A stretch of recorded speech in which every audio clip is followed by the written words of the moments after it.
melhor parceiro. Olá, muito bom dia para você. Chegou a segunda-feira, hoje é dia 24 de novembro de 2025. Seu AB1 está começando agora com muita informação, com muita prestação de serviço. Hoje você vai ver que uma unidade básica de saúde foi alvo de bandidos. Foi no bairro do Salgado, na madrugada de hoje, em Caruaru. Os criminosos invadiram o local, levaram vários objetos. A gente fala sobre isso já já. Ao vivo com a gente tem Joel Almeida, tem também Fábio Gomes. Joel vai falar sobre o julgamento do homem acusado de matar a companheira e a filha dela. Bom dia para você, Joel. Bom dia, Eliakim. Um ótimo dia também para você que está com a gente aqui no AB1. Eu falo aqui do Fórum de Caruaru, onde está sendo realizado este julgamento. Esse caso ele foi registrado em 2023, quando uma mulher de 49 anos e a filha dela de 11 anos foram encontradas mortas dentro de casa com sinais de estrangulamento. O principal suspeito é o ex-companheiro dessa mulher e também padrasto da criança.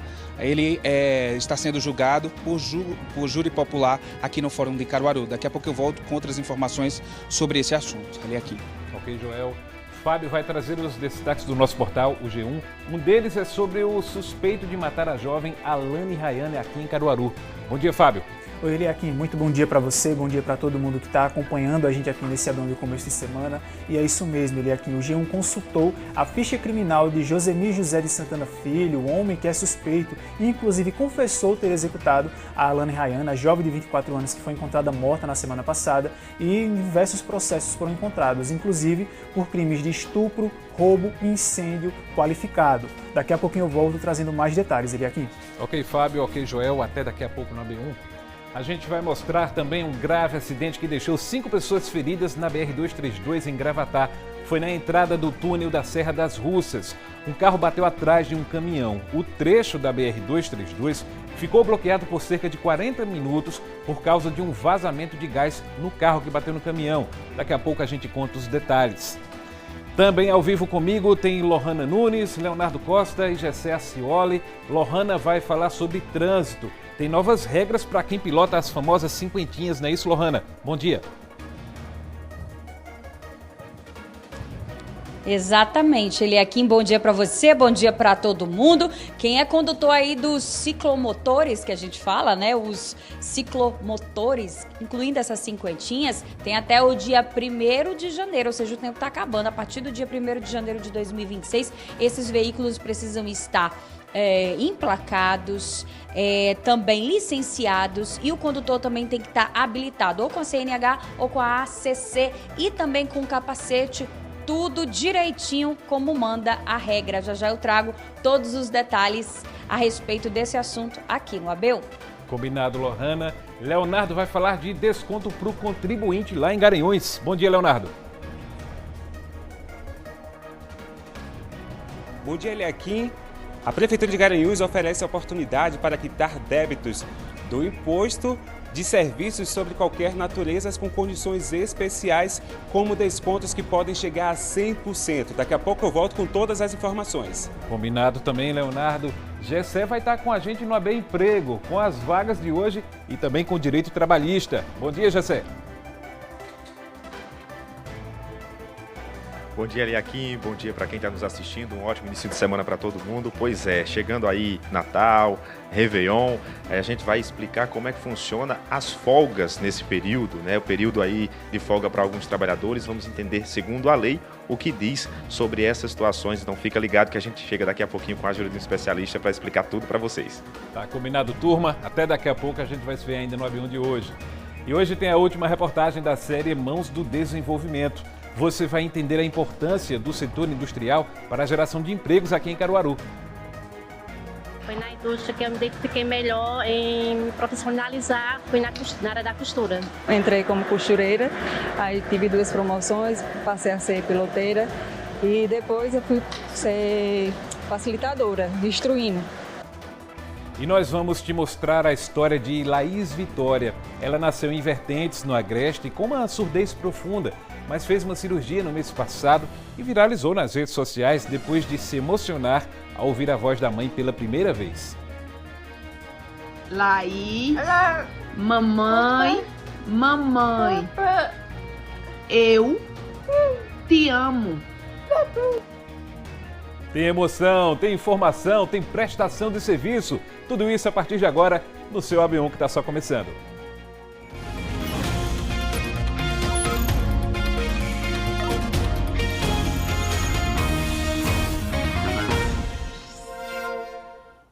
Onze horas e 52 minutos. Mais uma vez, bom dia para todo mundo que está nos acompanhando pela tela da Asa Branca, pelo Globoplay ou então pelo G1 Caruaru e região. E a gente começa falando o que está acontecendo nesse momento, o julgamento do homem acusado de matar a companheira e a filha dela em Caruaru. Esse caso aconteceu em setembro de 2023. As vítimas foram encontradas mortas dentro de uma casa no bairro Xique-Xique. O homem é o ex-companheiro da mulher.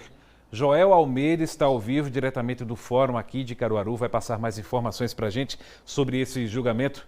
Oi, Joel, bom dia para você mais uma vez. Oi, Eliakim, bom dia para você e a todos. Eu falo aqui do Fórum de Caruaru, no bairro do Universitário, onde acontece o Tribunal do Júri. Este suspeito, ele está sendo levado a júri popular e é suspeito de ter matado essa mulher e essa criança. Um dos crimes mais chocantes aqui da cidade. Como você falou, esse crime foi registrado em 2023 no bairro do Xique-Xique, aqui em Caruaru. Foram encontradas mortas Suilan Mirelle de Almeida, de 49 anos, e a filha dela, a Vitória Tauane, de apenas 11 anos. Elas foram encontradas um dia depois de serem assassinadas dentro da própria casa onde moravam. O principal suspeito é o padrasto dessa criança e também o ex-companheiro dessa vítima, da Suilan. O plenário está completamente lotado. Participam dessa audiência familiares, amigos das vítimas, vizinhos, né, moradores do bairro Xique-Xique, além do próprio suspeito. Testemunhas que participaram dessas investigações, elas estão sendo ouvidas. A promotoria também fala sobre o caso e, claro, os advogados de defesa desse suspeito. A gente lembra, né, que esse crime foi um crime de muita repercussão aqui na cidade. Na época, a Polícia Civil conseguiu prender rapidamente esse suspeito. Ele foi preso em frente ao terminal de rodoviário aqui de Caruaru, com provas que levaram, né, à conclusão de que foi ele que realmente tinha matado essas duas, de acordo com a Polícia Civil. A Polícia Civil acredita que a prisão desse homem, né, que continua preso, ele deve ser levado ao júri popular e pode pegar de 12 a 30 anos de prisão. A gente traz essas informações mais detalhadas daqui a pouco. Eu falo aqui da frente do Fórum de Caruaru, onde é realizado esse Tribunal do Júri, e a gente já percebe, né, uma movimentação lá dentro, mas a gente não pode acompanhar filmando, gravando essa audiência, né? A previsão é que realmente ainda hoje saia esse resultado do Tribunal do Júri que possa condenar esse homem que é o principal suspeito desse crime que chocou os moradores não só aqui da cidade, não só do bairro Xique-Xique, mas também de todo o estado de Pernambuco. Daqui a pouco eu volto com outras informações sobre esse caso, Eliakim. E Joel, esse caso que repercutiu bastante, né, chocou a população pela frieza, né, com o que foi cometido esse crime. Joel, até daqui a pouco. Obrigado por essa primeira participação no AB1 de hoje.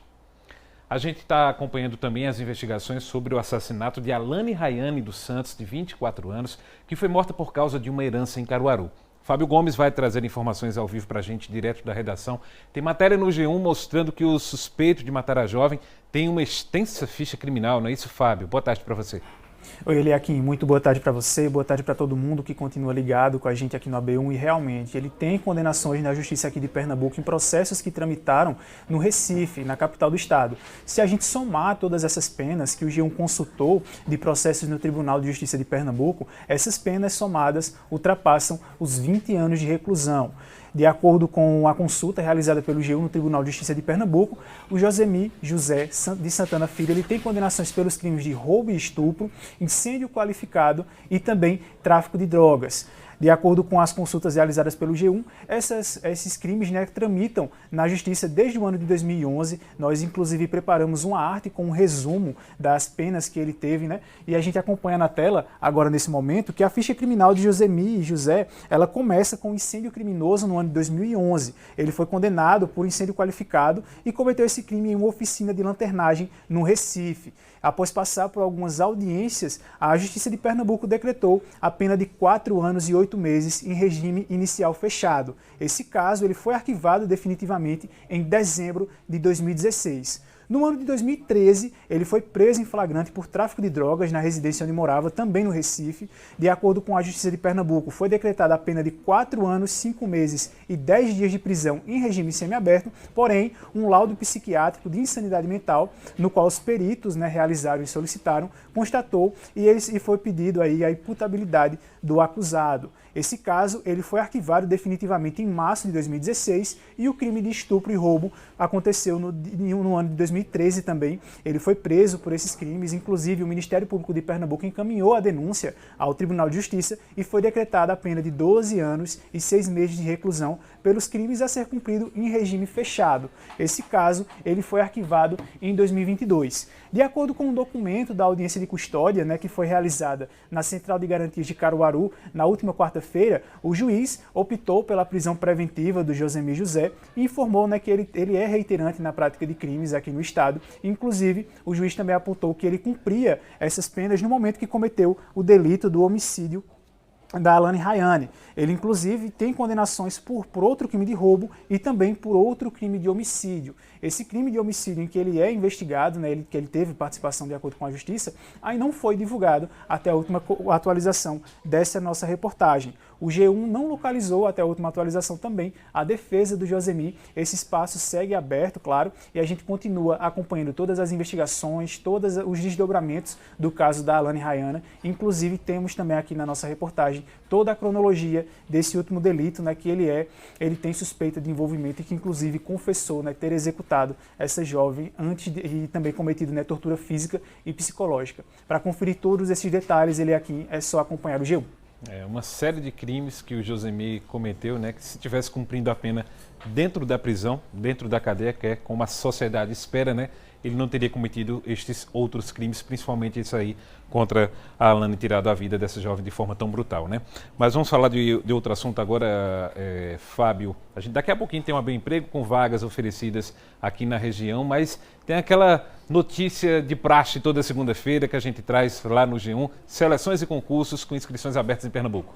Exatamente, a gente traz atualizações, inclusive, falando sobre oportunidades de emprego. Tem novos concursos públicos anunciados aqui para o estado de Pernambuco e a gente pode acompanhar, inclusive, aí na tela, que atualmente o estado conta com mais de 2.000 vagas de concursos públicos e seleções simplificadas. Essas vagas têm salários que podem chegar até R$16 mil. Várias dessas oportunidades são para prefeituras aqui da nossa área de cobertura, região Agreste e Sertão. E aí, para conferir todos esses detalhes, todos esses editais e também outras informações adicionais, é só apontar a câmera do celular para o QR Code, porque tem muita vaga e muita oportunidade aqui para a nossa área. Aqui. Inclusive em Caruaru, vagas para psicólogo e também assistente social. Fábio, obrigado pela participação na B1 de hoje. Um abraço para você. Abraço, Eliakim. Até amanhã e uma excelente tarde para todo mundo que acompanha a gente. Para todos nós. Meio-dia em ponto, o assunto agora é a falta de estrutura nas ruas de Caruaru. Diariamente esse tipo de problema é relatado à nossa equipe de produção. Por várias vezes a gente mostrou aqui como algumas ruas realmente não têm condições que ofereçam qualidade. Nossa equipe foi às ruas entender melhor essas situações. Vamos ver aí na tela.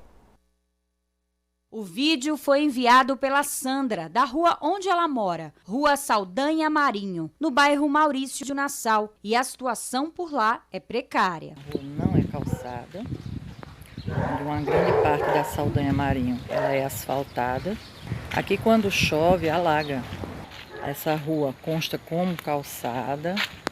E situações como essas não são incomum. Aqui na redação a gente recebe pelo menos todos os dias reclamações relacionadas à infraestrutura. Falta de calçamento, buraco, esgoto a céu aberto. E é para mais uma dessa, que a gente vai agora. Fomos até a quinta travessa do bairro Cedro. Valmir cresceu aqui nessa rua que nunca recebeu a infraestrutura adequada. Loteamentos mais novos que foram construídos depois já estão calçados, já estão saneados e a gente tem sempre esquecido. É poeira durante o verão e durante a chuva é lama, Durante o inverno. Quando vai pedir um carro para o aplicativo, uma moto, eles não querem subir porque fica escorregadio ali, porque aqui é um aclive, Até para subir de pé aqui, pessoas já caíram, já se machucaram, porque realmente fica inacessível por conta da falta de calçamento. João Henrique também mora nessa rua há 27 anos e nunca viu o asfalto chegar por aqui. É desgastante realmente, é muita poeira, lama, carro não sobe, até para mim brincar aqui na rua é uma agonia. Então, realmente o sofrimento aqui é grande. E não se trata apenas de um direito à segurança e mobilidade, mas também representa a autoestima da população. É o que explica o especialista em direito público. Olha, quando a gente fala sobre a vida de uma família inteira, nós estamos falando sobre sonhos, sobre afirmação de existência, mas também sobre a possibilidade de efetivação de direitos. E pensar a cidade em uma perspectiva de direito público, vamos assim dizer, de gestão pública, significa buscar a efetivação desses direitos, a efetivação desses sonhos, porque afinal de contas a família, ela cresce e se desenvolve em espaços buscando segurança, não é? Buscando a possibilidade de ir e vir, buscando iluminação, mas também buscando a garantia de conseguir atingir determinado direito, conquistar determinado direito, e isso atravessa inevitavelmente o espaço público. Se ela quiser ir, por exemplo, a um hospital, se quiser ir a um mercado, tudo isso passa pelo espaço público. Então, pavimentar a cidade, garantir o saneamento, isso tudo diz respeito à existência da própria família, à existência das pessoas. Para este arquiteto e urbanista, a mobilidade urbana não representa apenas o calçamento das ruas, mas também a logística de pedestres e motoristas no geral. A via ela é composta por calçada e rua, né? A rua para os carros, calçada para os pedestres. Então é a circulação do pedestre, do caminhante pela calçada, pela cidade, é através da calçada. Então é uma questão, para além de acessibilidade, cadeirantes, idosos, etc., o cidadão comum que precisa usar a calçada no dia a dia para se locomover, né? E o trabalho para casa faz parte desse sistema de circulação da cidade como um todo, das calçadas, a mobilidade não motorizada, a pé, né, a mais primitiva forma de mobilidade, que é o caminhar. Existem leis orçamentárias, pelo menos 3 leis muito grandes que versam sobre a destinação dos recursos financeiros. Há muito pouco tempo nós ouvimos falar a respeito de acordos que foram celebrados, contratos que foram celebrados por meio da Caixa Econômica para a destinação, por exemplo, de 75 milhões que serão destinados a quê? A construção de vias públicas, não é a pavimentação. Então, o governo municipal celebrou esse contrato. Isso está dentro de um programa do governo que foi lançado por ocasião da reeleição. Não é a Minha Rua Nova. E por mais que nós possamos ver em diversas notícias ou diversos meios de comunicação que algumas ruas estão sendo calçadas, nós estamos vendo também que algumas famílias foram legadas ao esquecimento. Isso é verdade, é uma situação infelizmente bem comum na cidade. Eu, por exemplo, moro no bairro Nova Caruaru e o que não tem de novo são os buracos, né? As ruas sem calçamento. Algumas ruas até foram calçadas recentemente, mas muitas outras ainda precisam passar por isso. E é aquele velho problema que a gente sempre destaca aqui, né? Lama no inverno e poeira no sol. São muitos lugares da cidade que precisam de um trato aí, de um cuidado melhor. A gente entrou em contato com a Secretaria de Infraestrutura Urbana e Obras de Caruaru para saber o que será feito em relação às ruas que a gente citou aí na reportagem. E o interessante, eu acabei de ver aqui, a resposta da Secretaria é a mesma todas as vezes que a gente cobra uma solução para um problema de calçamento específico em várias cidades. Você aí que está nos acompanhando, sempre que a gente cobra esses problemas, já deve ter decorado essas respostas. Olha o que diz a nota. A Secretaria disse que a equipe de projetos vai ao local, na verdade aos locais, para fazer o levantamento das demandas e incluir o serviço no cronograma futuro de ações com aplicabilidade assim que os recursos financeiros estiverem disponíveis. Toda vez essa mesma nota, parece um padrão, só faz alterar lá a localidade. Dessa vez nem veio citando localidades, mas é a mesma nota que a gente sempre recebe. Ou seja, a Prefeitura diz que vai mandar uma equipe ao local, não dá um prazo, diz que vai ser muito em breve possível e vai colocar num cronograma, sabe Deus quando e quando tiver dinheiro para poder fazer isso. A gente não vai cansar de estar cobrando esses problemas, estar cobrando uma solução para esses problemas, né? Mas essas respostas aí que são repetitivas aí, isso sim cansa. Tem outra cobrança aqui, mas agora no momento WhatsApp. A Marcela da Silva é moradora do bairro do Salgado. Ela reclama do acúmulo de lixo numa rua do bairro. Bora ver agora na tela. Veja, já foi tentado mudar essa situação. Os moradores já colocaram flores, plantas. Isso aí é uma rua principal, descendo do pátio de eventos, descendo a rua Tupi. Não é para estar dessa situação, mas a população não se une. É preciso haver algum tipo de punição. Pois é, muita sujeira por aí, né, Maria? Várias ruas também estão nessa situação. A gente entrou em contato com a Secretaria de Serviços Públicos. Eles disseram que a rua Rodolfo Garcia é um ponto recorrente de descarte irregular de lixo. O local recebeu recentemente um trabalho de paisagismo com o objetivo de reforçar que a área não deve ser usada para jogar lixo. A Secretaria disse ainda que, para evitar o acúmulo de resíduos nas vias, é essencial que a população colabore, respeitando os dias e horários da coleta, que na localidade ocorre de segunda a sábado, durante a noite, e que ainda hoje uma equipe vai ao local para fazer o recolhimento. Aí a gente traz o alerta para a população, né? Se já sabe o dia que o lixo vai ser jogado e o horário também vai ser coletado, na verdade, então não joga fora do horário, né? Muita gente acaba jogando o lixo na rua quando o caminhão passa. Aí fica difícil também, né? A população também tem que fazer a sua parte. Mas a gente cobrou aqui e vai esperar que esse problema seja resolvido. Lembrando que você pode participar também do Momento WhatsApp. Basta gravar um vídeo mostrando o problema na sua rua, no seu bairro, mandar para a gente. O número está aí na tela, 99198-8212. E amanhã é dia de mais cobrança por aqui. No Minha Comunidade, desta terça-feira, vamos voltar a cobrar a finalização das obras da APS 104 aqui em Caruaru.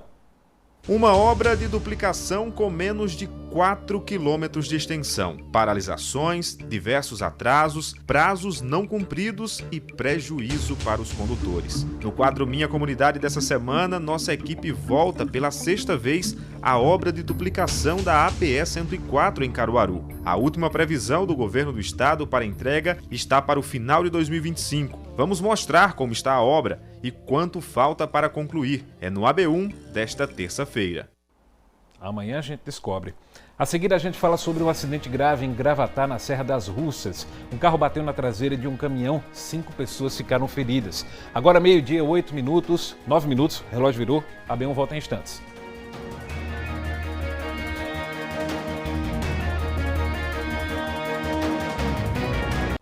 Meio-dia, 12 minutos, o AB1 está de volta para falar que um acidente deixou 5 pessoas feridas na BR-232 em Gravatá, no agreste do estado. Essas imagens aí mostram um engarrafamento que se formou na entrada do túnel da Serra das Russas, no sentido interior. De acordo com a Polícia Rodoviária Federal, um carro branco bateu atrás de um caminhão. Isso aconteceu por volta das 4 da tarde ontem. A PRF informou que houve vazamento do gás do carro. Por isso, esse trecho da BR-232 ficou bloqueado por cerca de 40 minutos. Ainda de acordo com a PRF, das 5 pessoas que estavam no carro, 4 ficaram feridas. 3, incluindo uma recém-nascida, foram levadas para a UPA de Gravatá. A bebê e a mãe já receberam alta. A 5ª pessoa foi encaminhada para o Hospital da Restauração, no Recife. O motorista do caminhão não se feriu. Ele passou pelo teste do bafômetro e o resultado foi normal. Atenção, condutores de ciclomotores, para o próximo ano, novas regras vão entrar em vigor. Para saber mais sobre essas novidades, eu chamo agora ao vivo a repórter Lohana Nunes. Explica para a gente tudo. Lohana, boa tarde para você. Sim, senhor. Boa tarde para você, Eliakim, boa tarde para todo mundo que está em casa. Então, atenção, vocês que são aí, pilotos, né, da cinquentinha, dos motociclos. Eu estou aqui com um convidado, o Gleidson Mendes, ele que é especialista em trânsito e vai explicar melhor para a gente, né? Gleidson, você estava me conversando comigo antes do Vivo, né, falando que essa determinação começou lá em 2023, né? Ou seja, não é de agora. Mas a regulamentação deveria acontecer aí para dar tempo dos motoristas se precaverem. Agora eles são obrigados, né? Esse tempo está acabando aí, já dezembro é o último mês, e para janeiro de 2026 tem que estar emplacado, licenciado, com CNH direitinho, inclusive na utilização do capacete, toda a segurança determinada ali, né? Boa tarde, seja bem-vindo. É isso mesmo, né? Boa tarde a todos. É isso mesmo. Em 2023, o Conselho Nacional de Trânsito, o CONTRAN, ele publicou uma norma estabelecendo a exigência do registro para registro de alguns ciclomotores, né, a exemplo das cinquentinhas, como são popularmente chamadas, para que possam trafegar na via pública. E esse prazo final ele está se encerrando agora em 2025, e a partir de 2026 esses veículos precisam estar registrados e também vão ser exigidos, né, coisas que já estão previstas na legislação, exemplo de capacete, habilitação na categoria A, ACC. Então, quem for proprietário desses veículos deve procurar o DETRAN, assim que possível, para poder regularizar a situação e evitar esse tipo de surpresa. Deixa eu te perguntar, se o motociclo, né, que fala, for mais antigo, ele deve pagar esse licenciamento retroativo? É só um valor normal? Como é que funciona? Como existe a exigência a partir de agora, então seria essa exigência a partir de agora. Inclusive, veículos mais antigos têm até um procedimento caso não tenha pré-cadastro no Renavan, como a gente costuma chamar, para poder fazer esse procedimento no Detran e regularizar a situação. Mas está tudo muito bem regulamentado nessa normativa do CONTRAN, e aí cabe a esses proprietários buscarem um Detran para conseguir regularizar seus veículos. Caso essa regulamentação não seja feita até janeiro, a partir dali é multa, vai apreender o veículo, acontece do mesmo jeito que qualquer outro veículo, né? Pois é, a partir de janeiro, caso esse veículo esteja trafegando na via sem estar devidamente registrado, então nós temos uma infração de trânsito que é de natureza gravíssima, com multa de R$ 293,47, e a lei ainda prevê, como medida administrativa, a remoção desse veículo para o pátio. É importante ficar atento. Obrigada, Gleidson. Ele permanece aqui comigo, que já já a gente volta com outras informações, outros detalhes aqui. Mas é isso. Lembrando aos motoristas de plantão, né, os pilotos desses motociclos, que a partir do dia 1º de janeiro já deve estar tudo regulamentado. Eu volto contigo, Eliakim. Quem tiver ciclomotor fica ligado aí com essas regras. Daqui a pouco você volta, Larrona, junto com o Gleidson aí. Um abraço. A Prefeitura de Garanhuns instituiu o plano de regularização do ISSQN, que permite ao contribuinte regularizar débitos do imposto sobre serviços com descontos que chegam até 100% em juros e multas. Leonardo Costa está ao vivo com a gente, direto de Garanhuns, para passar as informações. Boa tarde, Leonardo. Bem-vindo ao AB1. Eliakim, boa tarde para você, boa tarde para todo mundo que acompanha a gente nesta segunda-feira, início de semana. Eu já chego com boas oportunidades para quem quer quitar débitos junto ao município de Garanhuns, com oportunidades que chegam aí com descontos até 100%. Esses descontos variam aí de acordo com o número de parcelas escolhidas pelo contribuinte. Por exemplo, os descontos podem chegar até 100% de redução em juros e multas para pagamentos em até 3 parcelas. O plano exige aí entrada mínima de 6% e valor de parcela mínima de R$ 100. Lembrando que aí não abrange o IPTU, ITBI ou taxas, mas esse plano já pode ser aderido e tem aí possibilidade de parcelar em até 36 vezes. Ou seja, se livrar de débito junto ao município de Garanhuns. E tem todo o detalhe que eu conversei agora com o Tiago Soares, que é auditor fiscal aqui do município de Garanhuns, que passa todos os detalhes para a gente. Vamos acompanhar. Esse plano, ele busca que as pessoas que devem o ISS, que é o imposto municipal, que busque que as pessoas regularizem, que quitem esses débitos, né, com descontos bem especiais que o município criou com a Lei 5.401 de 25. Como é que funciona? O desconto principal é você pagando em cota única ou até 3 vezes, com desconto de 100% em juros e multas, de 4 a 12 parcelas com desconto de um valor um pouco acima, e assim por diante, possui outros descontos, né? Você pode aderir pelo nosso site do contribuinte, nosso portal do contribuinte, ou vir aqui na prefeitura de 8 às 4 da tarde, no setor de atendimento ao contribuinte. E quem é que pode aderir? São as pessoas que devem o ISS, por exemplo, pessoas que tiveram uma construção da sua casa, médicos, advogados, já que o imposto, o ISS, incide sobre serviços. Então, todo tipo de serviço que houve um débito do ISS até o mês passado, é possível você regularizar. Qual o prazo aí? O prazo vai até 13 de fevereiro de 2026, é o prazo que a gente deu para aderir ao plano. Vamos reforçar aqui, a adesão pode ser feita até o dia 13 de fevereiro. O pessoal pode aderir aí pelo WhatsApp, pelo número 879-2000-9172, ou até mesmo pelo site aqui da Prefeitura, que é www.garanhuns.pe.gov.br/Cefim, Cefim finalizando com N, e também aqui no Palácio Celso Galvão, que fica logo aqui na entrada, o setor de contribuição. Eliakim, volta ao estúdio.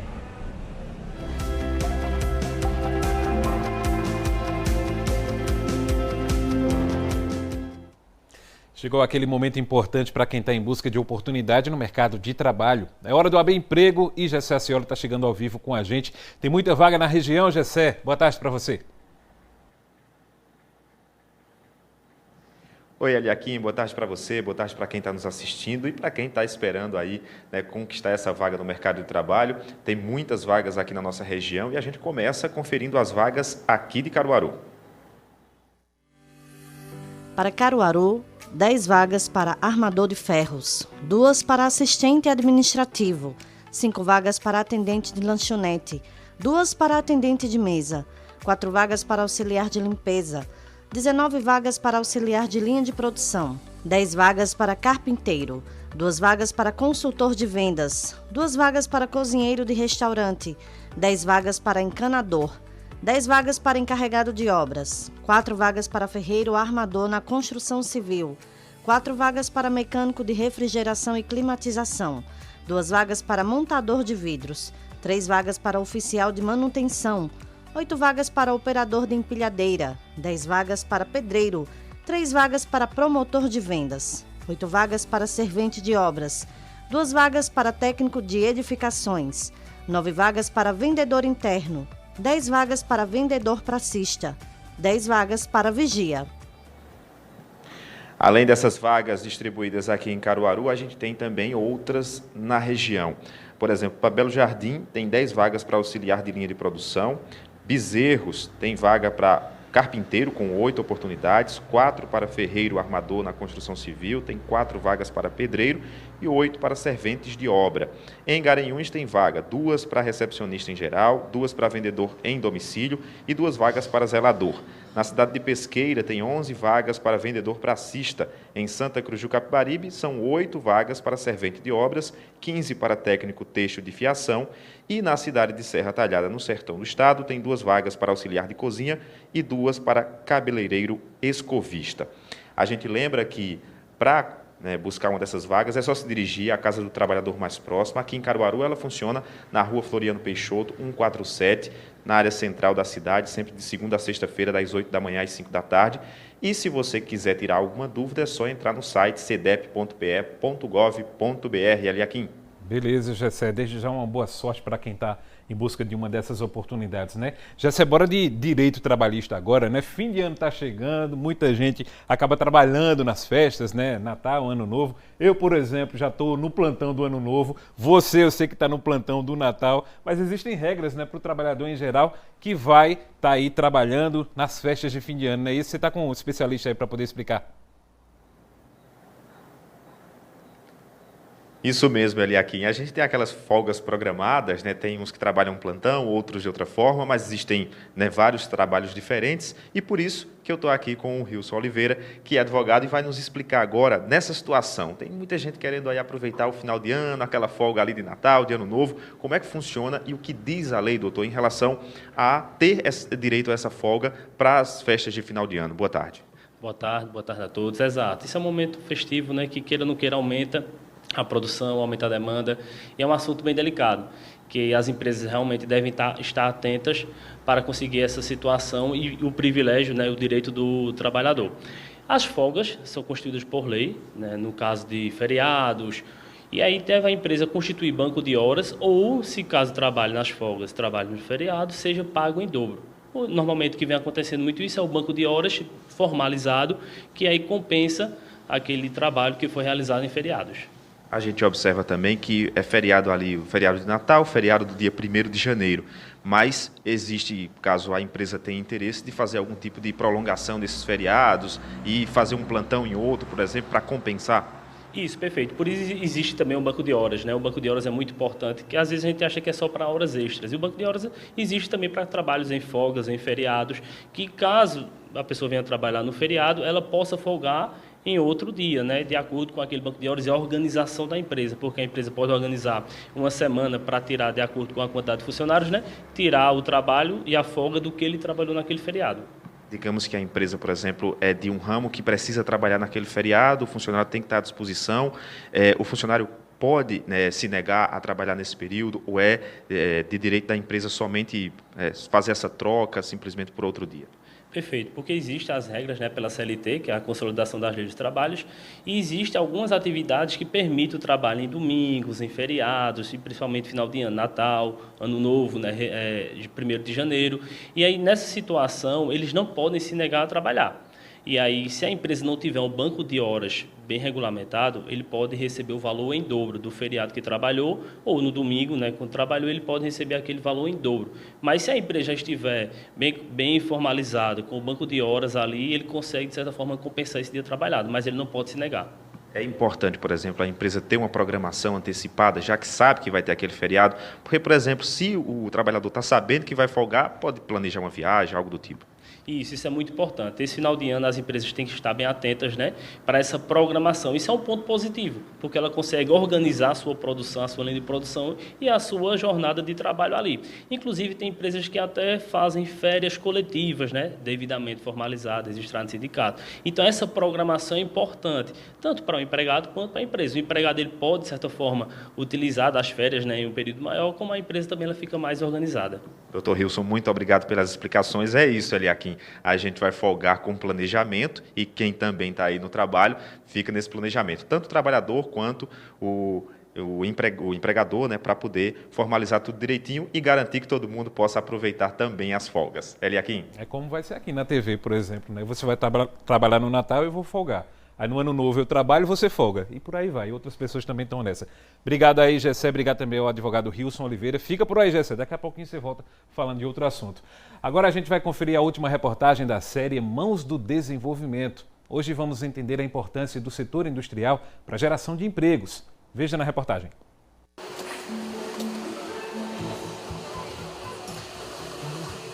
Maria de Lourdes já costura há 30 anos, mas há 5 conseguiu o emprego dos sonhos, em que ela evoluiu no seu trabalho com estabilidade financeira para a família. Foi na indústria que eu me identifiquei melhor em me profissionalizar, foi na área da costura. Aqui a gente aprendeu outras funções, né? Como eu vim de outra empresa, a gente trabalhava com jeans, então é totalmente diferente. E aqui eu aprendi a trabalhar com malha. E assim, eu gostei muito bom. É muito satisfatório, né? Porque aqui, como eu falei, meu marido também trabalha, a gente um completa um outro. Então dá pra gente sustentar a família muito bem. Joana também trabalha nessa mesma empresa e começou como costureira e já foi promovida 2 vezes. Hoje ela é encarregada e sonha que sua filha consiga crescer profissionalmente por lá, assim como ela cresceu. Entrei como costureira, aí tive 2 promoções, passei a ser piloteira e depois eu fui ser facilitadora, instruindo.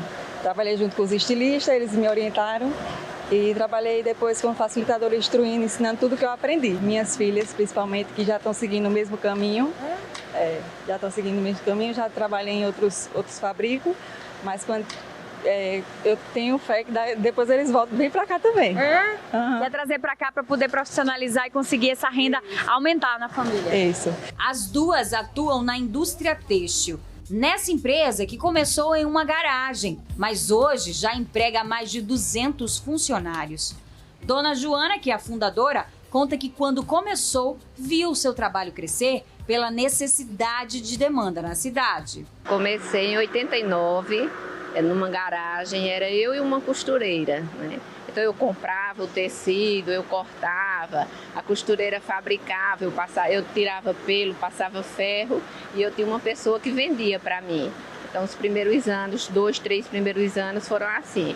Uns 3 anos que eu fabricava, eu fui no supermercado e vi o pessoal todo fardado. Então eu fui e falei com o dono, que inclusive era meu irmão, para quando ele precisasse de fardamento que eu faria. Aí daí eu comecei a fabricar fardamento. Aí eu vi que Caruaru não tinha quase ninguém fabricando fardamento. Então aí eu vi que eu queria me especializar naquilo. Então daí para frente, a maior parte do que eu passei a fazer foi só sobre fardamentos.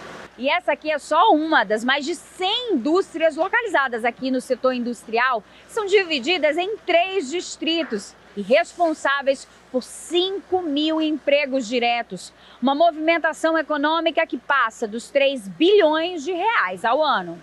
Indústria transforma uma região. Nós aqui na nossa cidade de Caruaru, é uma cidade muito beneficiada logisticamente.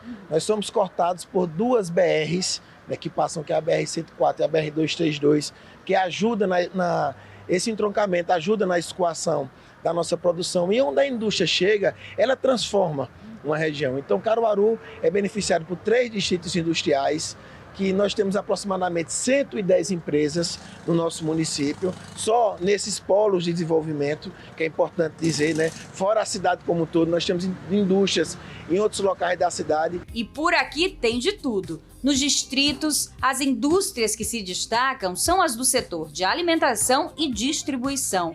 E a expectativa é que até o meio do ano que vem, outros 2 distritos sejam inaugurados.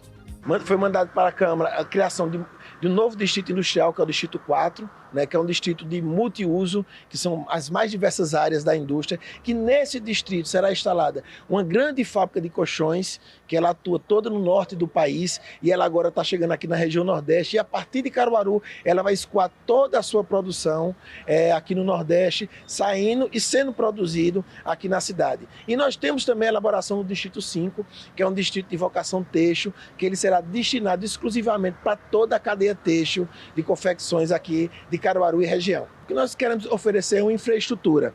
Empresas que estão evoluindo, empresas que estão crescendo, que já estão sufocadas onde estão, nós vamos ter a oportunidade de oferecer áreas públicas, né, com incentivo fiscal por parte do município e uma articulação também junto com o governo do estado para que essas empresas tenham possibilidade de crescer, né? E aí fazer esse grande cluster, essa grande congregação de empresas numa região só, com essa vocação têxtil, para daí então poder fabricar melhor e distribuir seus produtos para o Nordeste, para o Brasil e quiçá internacionalmente.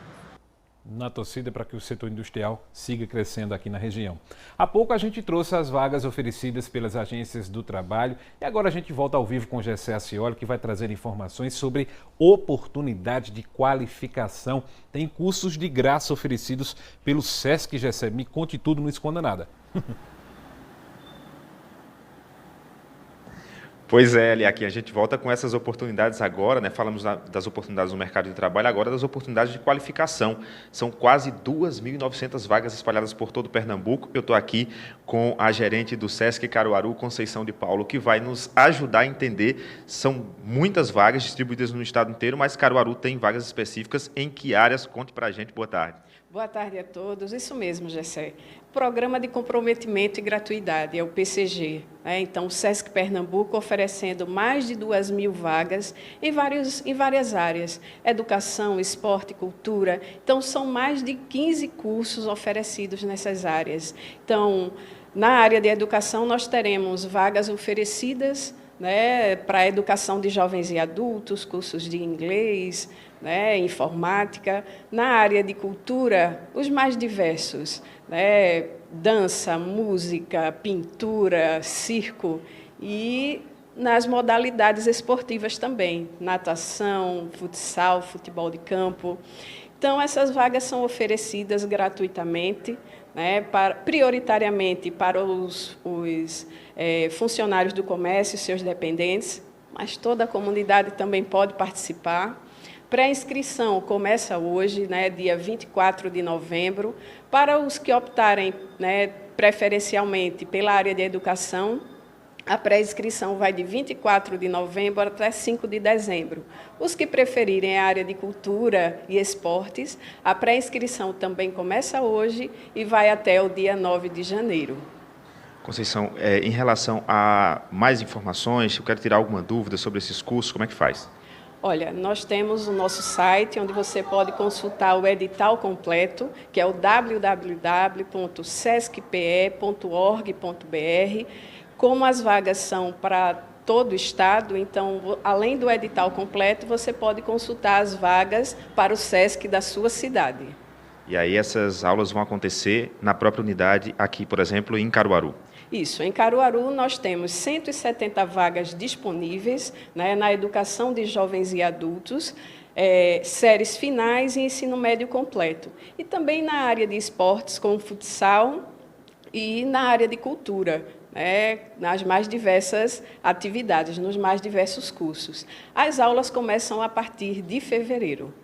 E aí, só reforçando, começando hoje, vai até quando para o pessoal ficar ligado para poder fazer a inscrição? Para a área de educação, a pré-inscrição começa hoje e vai até o dia 5 de dezembro. Para cultura e esportes, começa hoje, também dia 24 de novembro, e vai até o dia 9 de janeiro. Conceição de Paulo, muito obrigado pelas explicações aí. Oportunidades também na área de qualificação. Eliakim, eu volto contigo. Qualificação, capacitação são sempre importantes, Gessé. Obrigado pelo AB1 de hoje. Um abraço aí também para a Conceição. No próximo bloco do AB1, a gente mostra que uma unidade básica de saúde foi alvo de bandidos em Caruaru. Os criminosos levaram vários objetos na madrugada de hoje. E no AB Esporte você vai conhecer a Eduarda Bezerra, fisiculturista aqui de Caruaru, que ganhou reconhecimento internacional. Meio-dia, 34 minutos. A gente volta já com o AB1.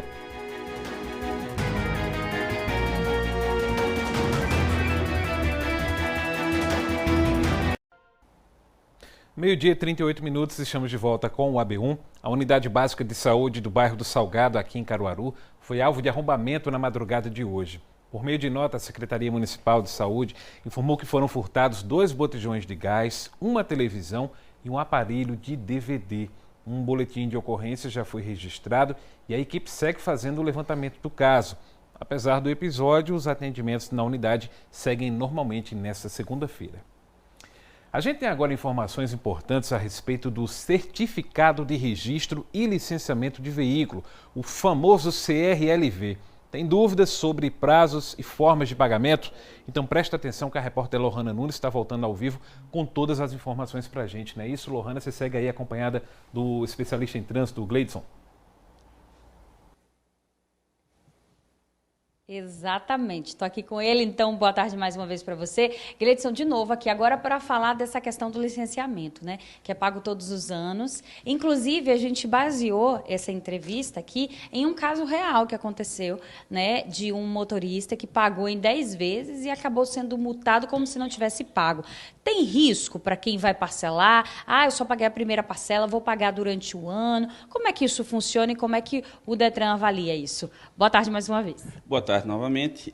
O Detran permite o parcelamento, né, junto com a Secretaria de Fazenda do Estado, e o condutor pode fazer esse parcelamento e caso chegue na data limite para portar o CRLV do ano corrente, estando em dia as parcelas ali referentes ao licenciamento do veículo, o Detran faz a emissão. O que possivelmente pode ter acontecido com essa pessoa é algum outro valor que não foi pago, a exemplo de uma multa vencida, uma taxa de bombeiro ou até alguma eventual restrição. Então fica a orientação para os proprietários de veículos que quando pagarem o seu documento, o normal é que em 2, 3 dias o documento seja emitido. Caso não seja, a orientação é que procure o Detran para verificar o porquê desse documento não ter sido emitido. É importante buscar o Detran até para ver se não foi também uma irregularidade por parte do Detran, né? Alguma verificação ali. Mas o mais importante é não só o documento, mas também outras fiscalizações. Para quem tem, por exemplo, o carro a gás, né? Que é muito comum essa fiscalização. Explica para a gente quais são os outros detalhes que a pessoa deve estar de olho para que não haja essa multa, né? Isso, pode haver também alguma questão sistêmica, mas assim, normalmente o problema é alguma pendência. Um veículo a gás que não passou por vistoria, um veículo que tenha sido autuado e tinha ali uma restrição para regularização e não foi no prazo indicado pelo agente da autoridade de trânsito, multas vencidas. Então, pode ser que tenha algum problema nesse sentido. Por isso que fica o reforço de orientação para os proprietários. Caso seja feito o pagamento e não tenha sido emitido depois de 2 ou 3 dias no máximo, e essa atualização é feita automática no aplicativo da Carteira Digital de Trânsito do proprietário, procurar o Detran para tentar solucionar o problema e evitar qualquer tipo de transtorno com fiscalização por licenciamento em atraso. Certo.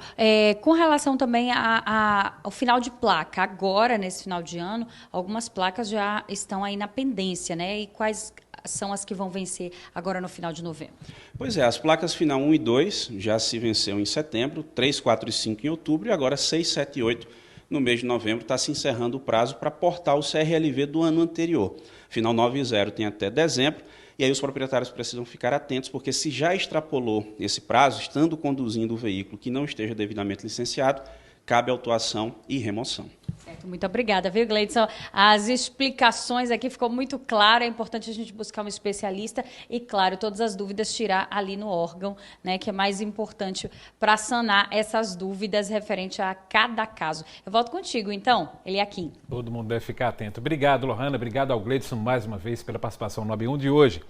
Vamos seguindo com essa edição agora com o AB Esporte, porque Caruaru é o celeiro de grandes atletas nos mais variados esportes. E a capital do Agreste tem uma dessas atletas no topo do mundo, não é isso? Matheus Antunes, boa tarde para você, bem-vindo ao AB1.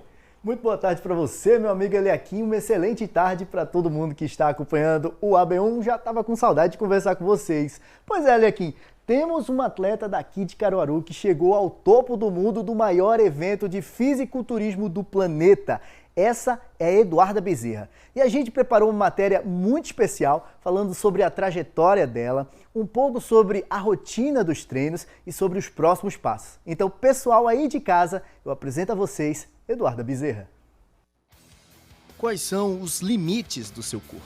Hoje o meu físico ele é o padrão da categoria, é o que a gente quer manter e levar sempre para o campeonato que a categoria pede. E quando chegar no topo do mundo, será que ainda pode evoluir mais?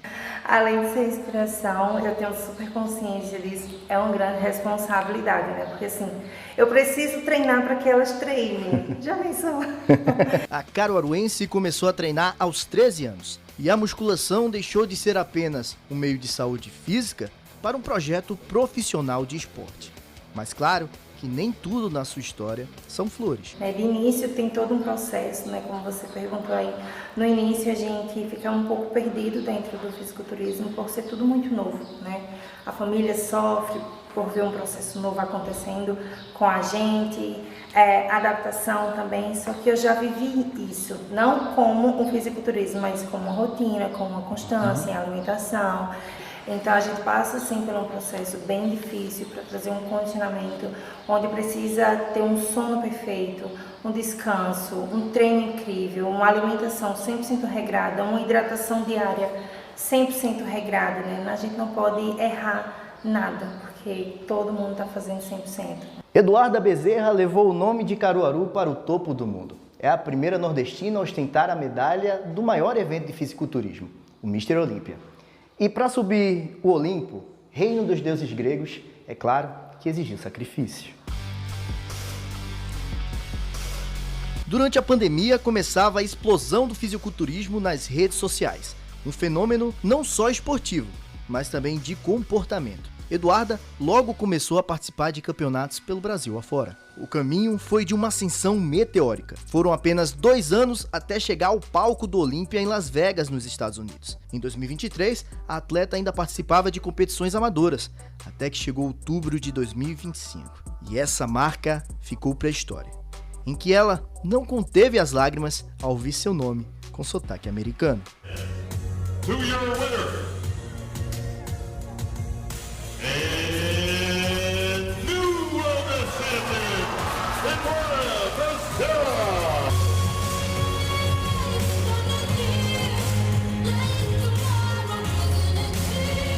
Estou brigando ali com as melhores do mundo, né? Então, vencer aquele campeonato, ouvir Andy Neal, nossa senhora, chega a me arrepio, porque é como se eu vivesse isso a todo momento, sabe? É tudo muito novo, né? Um mês só que eu me tornei Miss Olímpia, tá tudo muito recente, eu ainda estou naquela fase de, já caiu a ficha que você é campeã mundial, né?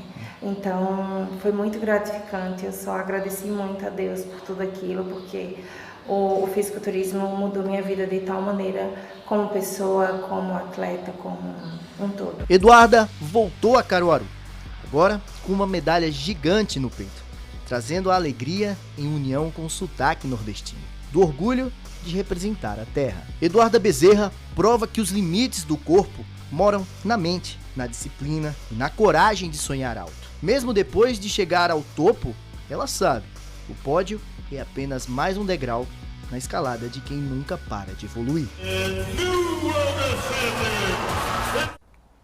Massa demais aí. Parabéns a Eduarda por essa grande conquista representando Caruaru lá fora. Matheus, por falar em atleta caruaruense sendo destaque, um dos esportistas que a gente tem acompanhado aqui recentemente teve resultado expressivo em um campeonato internacional, né? Conta isso aí pra gente, Matheus. Isso mesmo, Eliakim. Esse é o Felipe Nascimento, caruaruense, campeão sul-americano de querobel. A competição foi disputada neste último final de semana em Ijaí, no Rio Grande do Sul. Felipe Nascimento precisou superar dezenas de atletas de vários países para conseguir a primeira posição e receber a medalha. Com o resultado, Felipe obteve o índice que garante o caruaruense no Mundial, minha gente, que será disputado em 2026 nos Estados Unidos. Nós mostramos recentemente a história dele e a preparação do Felipe para as competições. Agora, é claro, a gente fica muito feliz por essa conquista e vamos torcer muito por tantas outras. Parabéns pelo Campeonato Pan-Americano, Felipe. Vamos seguir de olho na tua trajetória e que venha um Mundial, se Deus quiser. Não é isso, Eliakim? Com certeza, a gente fica na torcida, tanto para que ele mostre um bom desempenho lá, como que a gente possa mostrar aqui também no AB1 essa conquista. Matheus, bora de futebol agora. Caruaru não vai ter representante, felizmente, na primeira divisão estadual no ano que vem, mas deve ter jogo do Campeonato Pernambucano por aqui, né? Que história é essa? Pois é, meu amigo, Central e Vitória das Tabocas fizeram uma parceria para 2026. As equipes dividirão o elenco para a temporada do Pernambucano da Série A1, onde o Vitória vai jogar. Lembrando que o time foi campeão da segunda divisão e que só o vencedor do torneio conseguiu o acesso à elite do estadual, sendo este o Taboquito. Mas o elenco seguirá também no Brasileiro da Série D com o Central, que conquistou a vaga a partir do novo calendário da CBF. O anúncio foi feito na última sexta-feira por meio das redes sociais dos times. Além dos jogadores, o Vitória também deverá mandar jogos aqui no estádio do Lacerdão, em Caruaru. Após a finalização, é claro, da troca do gramado, a colocação do novo gramado e também da iluminação de LED. Até o momento, foi a Patativa que começou a anunciar os reforços para a próxima temporada. Ao todo, 7 nomes já foram anunciados, sendo um zagueiro, 2 laterais, um volante, um meia e um atacante. A ideia da diretoria alvinegra é manter a base do time utilizado na disputa da última Série D, que foi onde o Central conseguiu aquela campanha histórica chegando nas oitavas de finais. E nesse segundo, pessoal, coladinho aqui com o nosso AB1, sempre tem o Globo Esporte. Hoje quem apresenta é Sabrina Rocha, minha amiga. Diz pra gente quais são os destaques do programa de hoje. Muito boa tarde para você que está ligado no AB1. 8ª derrota do esporte no Brasileirão. Se não bastasse o rebaixamento, ainda vem essa humilhação. Mas, a queda do esporte não foi por acaso, viu, rubro-negro? O GE começa hoje uma série de reportagens revelando quais os erros do clube que fizeram o Leão ter essa campanha desastrosa na primeira divisão. Também vamos mostrar a festa de quem vai disputar a Série A no ano que vem. Tem Fórmula 1 também e muito mais para vocês. É logo depois do AB1 no Globo Esporte e a gente está te esperando. Bem. Obrigado, Sassá. E todas as informações detalhadas que falamos aqui hoje, vocês do outro lado da telinha podem estar acompanhando no GE Caruaru e região. Então fica o convite para vocês estarem acessando o nosso portal e assim ficarem muito bem informados de tudo que acontece no universo esportivo aqui, pertinho da gente. Dá aquela moralzinha, a AB Esporte está ficando por aqui. Amanhã tem mais e ele aqui, meu amigo. Forte abraço e até amanhã. Valeu, Matheus. Abraço para você. Até amanhã também. O último intervalo de hoje, na volta, tem emoção aqui no AB1. Nós vamos te mostrar a história de Laís Vitória, de Vertentes. Ela nasceu surda, mas fez uma cirurgia e ouviu a voz da mãe pela primeira vez. A gente mostra como foi daqui a pouquinho. O AB1 volta já, 12h51.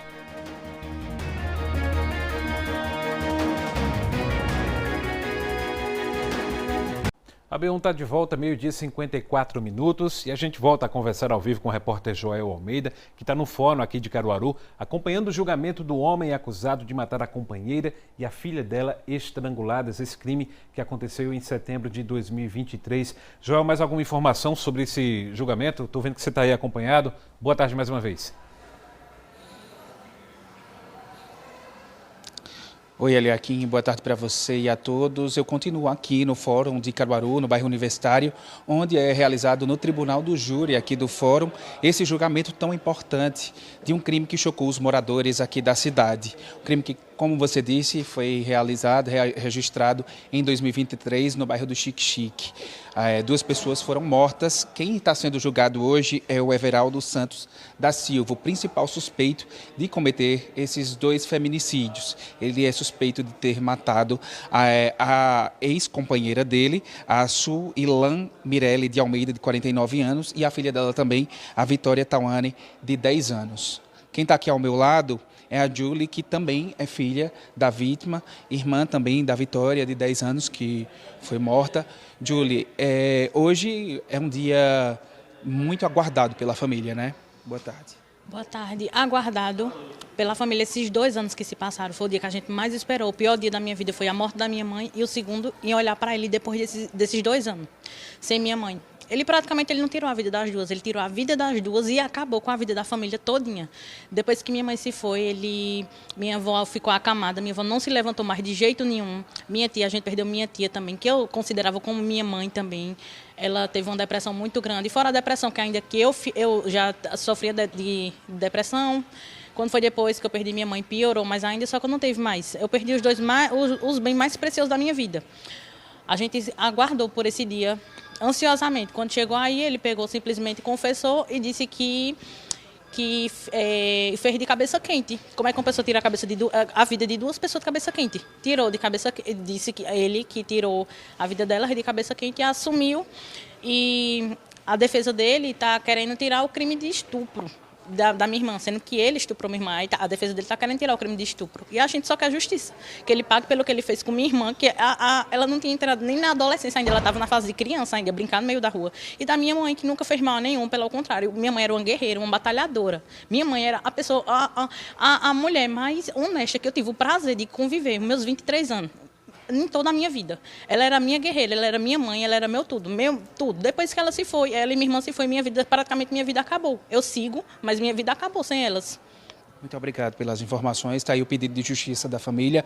O júri está no finalzinho, no encerramento, nas considerações finais, e daqui a pouco deve sair o veredito. A gente vai ficar acompanhando tudo isso. Ela é aqui. Vou ficar acompanhando, João. Obrigado pela participação aqui no AB1. Hora de se emocionar na edição de hoje com a história de uma adolescente de 12 anos que começou a ouvir pela primeira vez depois de passar por um implante coclear. Laís Vitória nasceu com surdez profunda. Ela mora na cidade de Vertentes, no Agreste, e se trata no IMIP, no Recife, desde bebê, quando a deficiência auditiva foi descoberta. Laís passou pela cirurgia no IMIP no dia 15 de outubro. Depois da adaptação dela, o aparelho foi ativado na semana passada. Essas imagens aí são do momento em que Laís Vitória ouviu a voz da mãe pela primeira vez.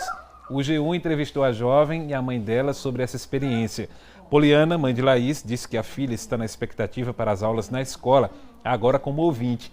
A adolescente disse que já realizou o maior sonho, que era ouvir a voz da mãe. Agora, ela quer realizar outro, escutar o barulho do mar. Laís está se adaptando a essa nova fase da vida e se esforça para aprender a falar, até ensaiando algumas palavras. A gente vai ver como foi uma das primeiras conversas de Laís com a mãe. Laís.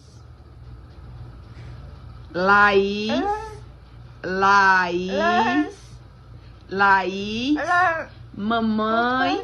Mamãe. Eu te amo. Eu te amo. Eu te amo. Coisa linda e emocionante. Um cheiro, Laís, um cheiro, Poliana também. O AB1 termina agora, a gente volta amanhã. Um abraço, boa tarde.